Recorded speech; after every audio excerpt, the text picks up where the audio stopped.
After a 4-year candidating and politicking, grabbing hands, kissing babies, answering questions, or maybe dodging questions, it's now here. The Iowa Caucuses are upon us. 7 p.m. tonight, the Iowa Caucuses will begin, and this is important, folks. This is the start of it all. The real start. Now, we know in 2008, it was important for Obama to win the Iowa caucus as well as it was in 76 when Jimmy Carter did it. Not always as predictive as a winner. Remember, in 2016, Ted Cruz won the Iowa caucuses. And look who we have as president today. Trump. So it doesn't always determine who's going to take the White House.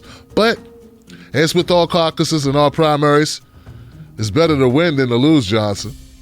Something happened yesterday that I've been hoping to happen a long time. For many, many months, I've been covering none other than Senator Amy Klobuchar and her prosecutorial record, a record that is so vile and disgusting that it escapes me why most people didn't focus on it. Yeah, they had no problem focusing on Kamala Harris, but Amy has escaped scrutiny for the most part. And that with Tim Black. There's a video here you can go check out where I give Amy the business. Recently, a story broke of Amy Klobuchar handling of a case back in 2002 where a 16-year-old boy was arrested and given a life sentence for a murder. Here goes Chris Wallace questioning Amy Klobuchar on how she handled the case. Issue has come up in the last few days I want to ask you about. Back in 2003, you were the top prosecutor for Hennepin County in Minnesota, and your office put a 16-year-old boy in prison for life for the shooting of a young girl. You've campaigned on how this shows that you were tough on crime. But just in the last few days, I want to put this up on the screen, a year-long Associated Press investigation has raised new questions about whether that young man was wrongfully convicted. They found police offered cash to potential witnesses and relied on testimony from jailhouse informants who got reduced sentences. Senator, did you know, when you were the prosecutor, did you know about any of that? And should this man's case be reopened? Justice must be done, Chris. And just to put it in some context, this was an 11-year-old girl named Taisha Edwards. She was doing her homework at her kitchen table, and a bullet went through the wall, and she died. And it was a tragic case. It was a big deal within the African-American community. And our focus was on bringing the people to justice and doing justice for her family. So what happened was 3 people were convicted, if I could just finish. But Senator, we know, let me just say, we know it was a bad case. The question is whether this young man did it, and this AP investigation indicates that other people who were there said he didn't do it, and that some of the witnesses that were relied on were very questionable. You were the head prosecutor. Did you know? And if you didn't, shouldn't you have known? There actually were 2 trials in this case, Chris. One was after I had left the office. But he was convicted in the case when you were the prosecutor. I know. If I could just answer. My view as someone that has worked with the Innocence Project for years is that if there is new evidence, it must come forward. It must come forward, and it must be considered immediately by the court. The job of a prosecutor is to do justice, and that means to me, convict the guilty, protect the innocent. Do your job without fear of favor. But Senator, you're not answering my question. Senator, you're not answering my question. Did you know about the fact that there was this questionable evidence that the police were coming up with?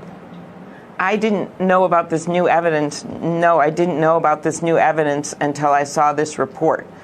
I couldn't have. I haven't been in the office for 12 years. But I was wondering, when you were in the office, did you know about this questionable evidence? The reason I'm asking you is, as I'm sure you well know now, there are a number of African-American groups in Minnesota who are calling for you to suspend your campaign until this is cleared up. And according to national polls, you're below 1% in African-American support. You're not going to win the Democratic nomination if you have such little support from the minority community. Well, I think what you've seen all across the country is that when people get to know me, I do well. And it's on me. I've got to go out there and get to know people. And in my case, let's look at Iowa. 2 prominent African-American legislators have endorsed me, are out campaigning for me right this weekend.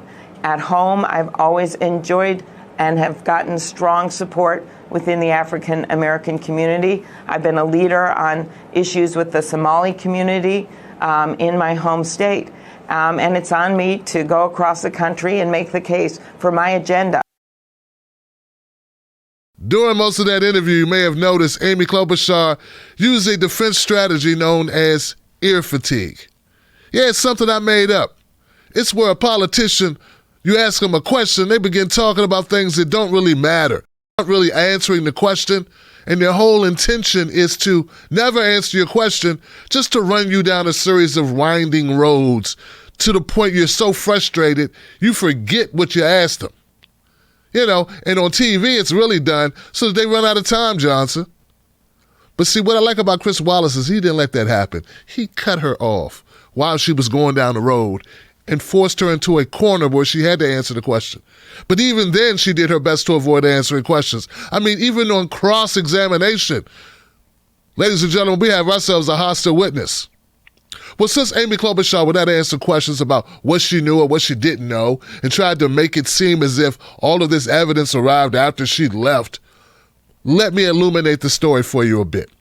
The young man's name is Myron Burrell. Now, Myron Burrell was 16 years old when a shooting occurred in his neighborhood. A rival gang of men shot a gun.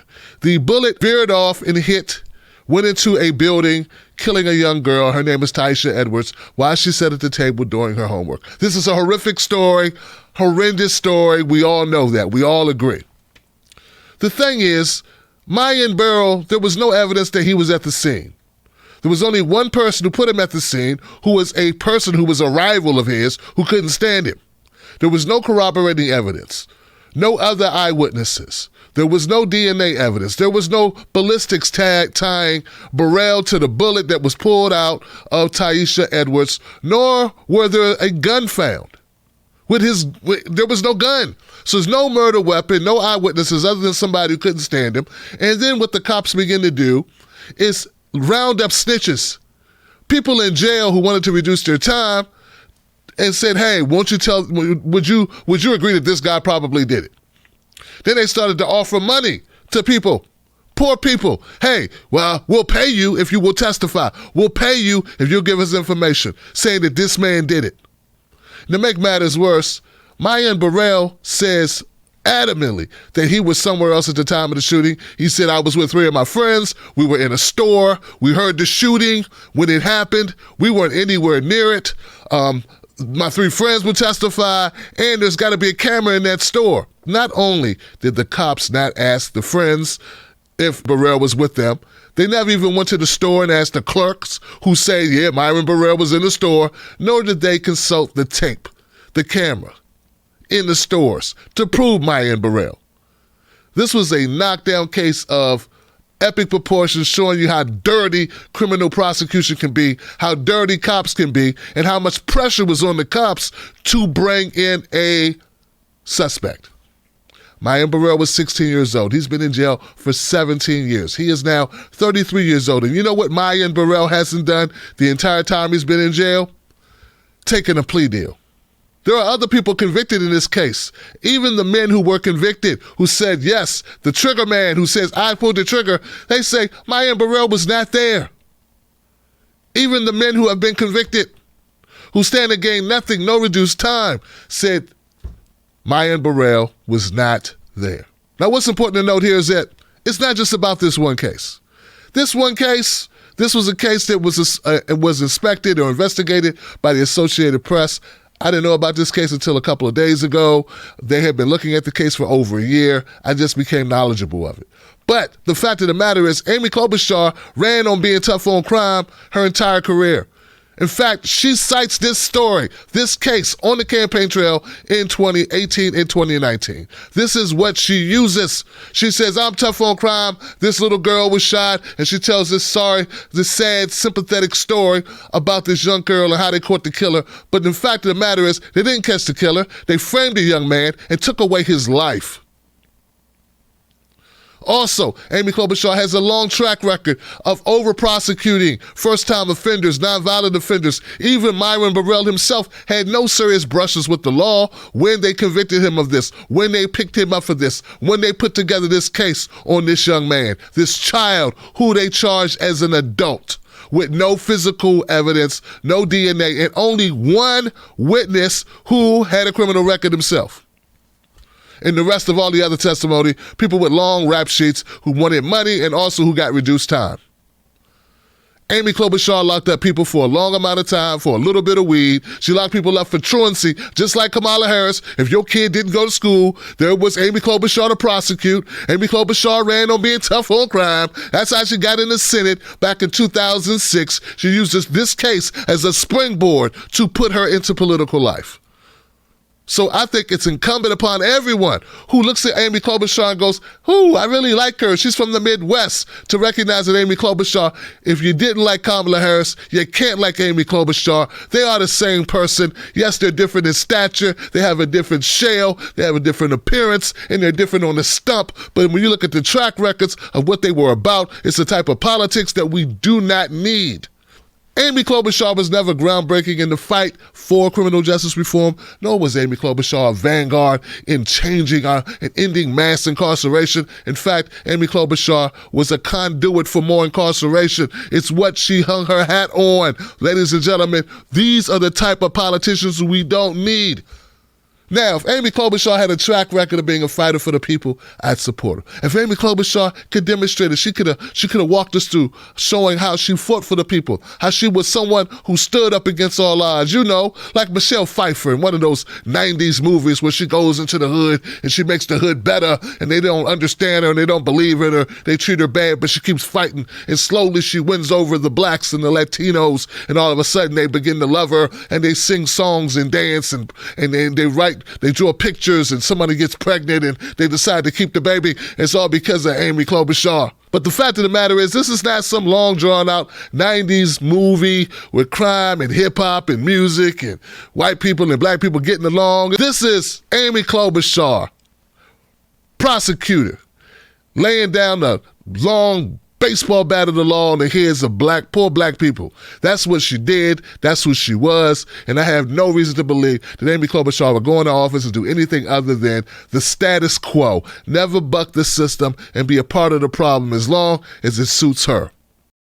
And as someone who was very critical of Kamala Harris, I am only being consistent in my beliefs that we don't need a cop. We need that type of politics to stop.